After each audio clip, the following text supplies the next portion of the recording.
So I get a lot of people telling me they want to know more about my engine test stand. To me, it doesn't seem like it's anything special, but just something I threw together, but everybody's kind of intrigued by it. It's a little bit more complicated than an engine stand or an engine test run stand needs to be. I'll give you a bit of history on it before I show you all the details. When I started building the thing, I had a old Superflow dyno. So this is kind of overbuilt. This whole little corner of my shop where I put the thing wasn't really necessary. It was necessary for it to be a dyno, but as it turned out, the thing required more work. It was outdated. It was going to cost me more money to make it anything decent than I could buy a new one for. So that particular thing just, it kind of got put on hold. So now, since that time, the thing's become just an engine run stand. I'm still keeping it in this corner. I'm still going to, at some point, do that upgrade, but that's quite a ways away from now. But nonetheless, some of the things I did to it, I think, proved quite beneficial. I'll just give you a little tour of it. So this is what would have been, where we would have controlled the dyno from, but we still use it. It has instrumentation on it.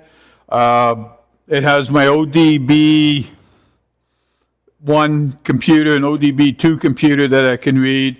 Has all my switches and gauges. It's got the master on-off switch here. It's got the TAC.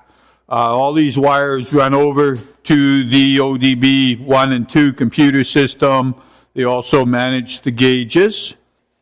Then, of course, back in here, off to the side here, is a little workbench that I can work on while I'm putting the engines on the stand. I have a few, I got 2 Holley Sniper sets here. I got a ton of carburetors, all sorts of water pumps, big block Chevy, small block Chevy, Ford, Mopar, reverse rotation ones for serpentine belts, all that stuff. More down here, a couple more carburetors. The battery for the ignition system and starter are down there. A couple different starters for the Chevys.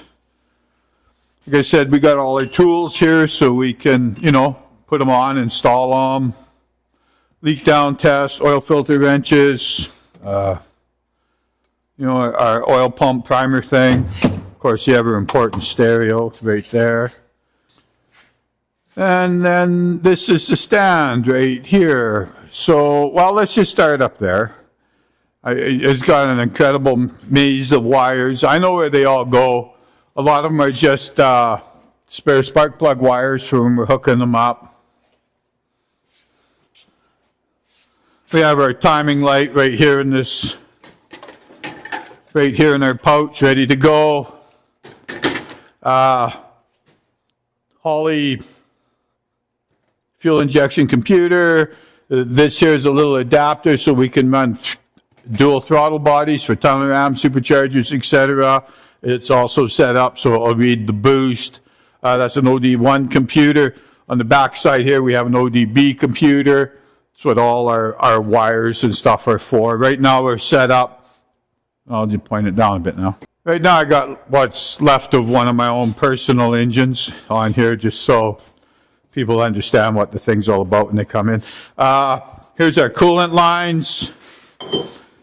This one goes into the water pump. It's got a valve on it to shut it off. This one here goes on to the manifold. I'll show you where those run here in a minute. This is the cradle it sits in. On wheels, I can pull it out here where it's easy to work on. I can install it in the cradle. It just drops in. Has the factory motor mounts with a bolt. And you can see there. So this is just slotted. And then the same on the back. It has a bell housing on it to protect fingers from the spinning flywheel. And the bolts on it, they just drop into notches. So all I do is come in with the hoist, drop the engine on them notches, and it's ready to go.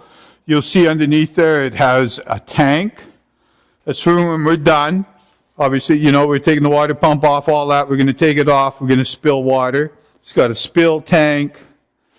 We have a little 110 electric pump here that pumps it back into the cooling reservoir. I'll show you that in a minute.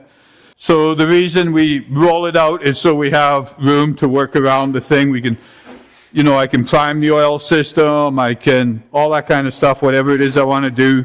Set the valves on here. Do all the plumbing, all the wiring and stuff like that. And then we just roll it back in. And this is what would have been the dyno. And it just rolls in there. I got two quick little latches to hold it down.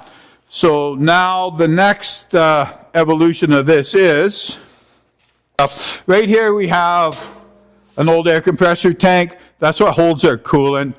I run a big block Chevy, 30 minutes on a very hot day, and it never got up to operating temperature. The volume of water that holds is more than adequate for what we're doing here. It's more than adequate for a test stand, breaking in a camshaft, all that kind of stuff. It certainly wouldn't be adequate under load when you're running a dyno with it. Also down here, and we don't have it here right now, is getting some new bushings put in. We have a 7.5 horsepower.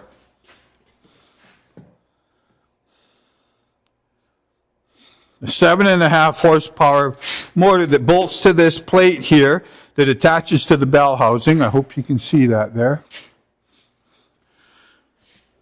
And the motor just bolts in here, and it has two universals and a flange that bolt to the flywheel, to the crankshaft where the flywheel bolts. It's just from an old riverboat. That's how they would drive the pump. And it works on there, it's on the motor. So I can spin the motor now without even firing it up. I could spin it with the intake off. I could watch, make sure we're getting oil everywhere. We could check for lifter rotation and all that stuff. That's what that's all about. The thing's ever evolving. I'm always doing, kind of become a little bit of a hobby of mine, a little bit of an obsession. I love, you know, firing up the new engines on here. I love turning them over with the electric motor, watching the camshafts break in, all that kind of stuff. It's a lot of fun, and, you know, it's, well, if you're going to build yourself a few engines, it doesn't have to be this elaborate. Build yourself a test stand, fire up your engines. It's kind of, you know, it's a fun thing to do, sit in your garage with buddies at night and fire up an engine. Oh, yeah, down here I got an assortment of flywheels also. I'm set up. I can do any type of engine, any type of modern Detroit V8 inline 6 I can do. But if you guys have any questions, if you're thinking about building such a thing, you know, if you want my opinion on a few things, don't hesitate to ask. Yeah, I got a few more, I know I'm all over the place, sorry guys, but I got a few more changes I want to do to the thing. I want to put another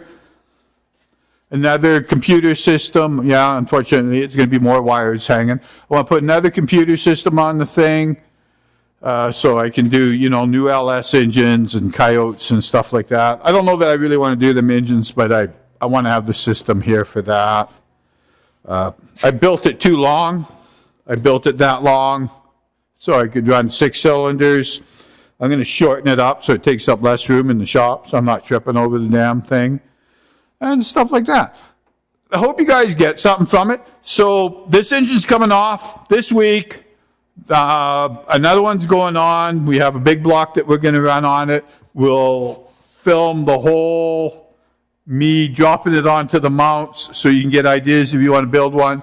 Show you how I hook all my stuff up, just in case you guys are interested in building one, or maybe it's just sheer entertainment. We're going to fire it up. We're going to break the cam in. We're going to put, you know, a couple 20-minute heat cycles on it, and then dump the zinc oil and put the, you know, just the regular hot rod oil in it.